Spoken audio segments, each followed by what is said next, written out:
hospitalisé au service de réanimation du Kremlin-Bicêtre, Val-de-Marne, après son grave accident de voiture survenu vendredi dernier. Pierre Palmade n'a pas encore pu être auditionné par la police.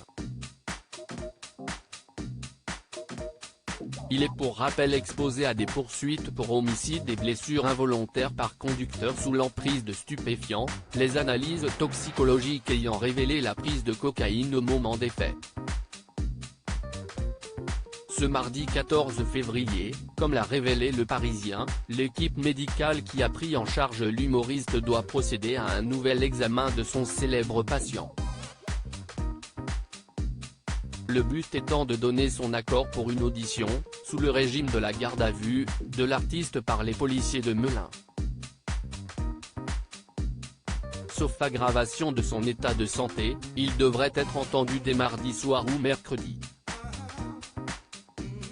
Se posera ensuite la question d'une présentation devant un juge d'instruction, et même d'un placement en détention provisoire en raison de la gravité des faits.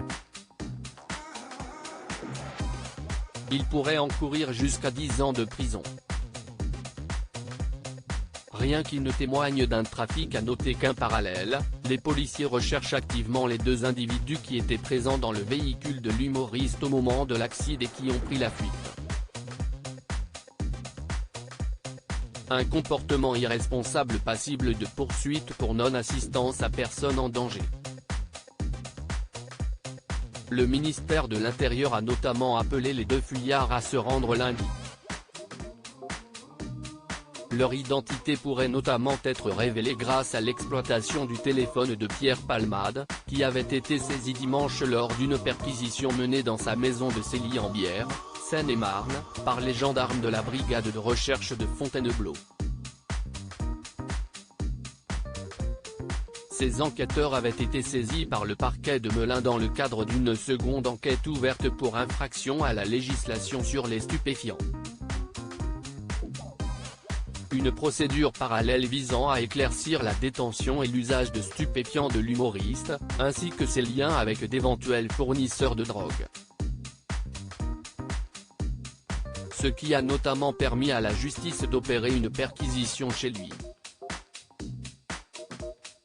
Les enquêteurs ont notamment découvert du matériel d'injection usagé, visiblement destiné à l'injection de cocaïne, des seringues, ainsi qu'un reliquat de produits liquides en cours d'analyse.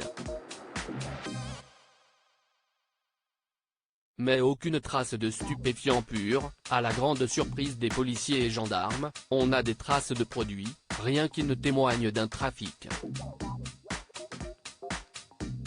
En revanche, la perquisition démontre de façon évidente un usage de stupéfiants. Mais cette absence de drogue retrouvée au domicile de Pierre Palmade a fait naître un doute sur un possible nettoyage de preuves par de tierces personnes, puisqu'il s'est écoulé plus de 24 heures entre l'accident et la perquisition. Affaire à suivre.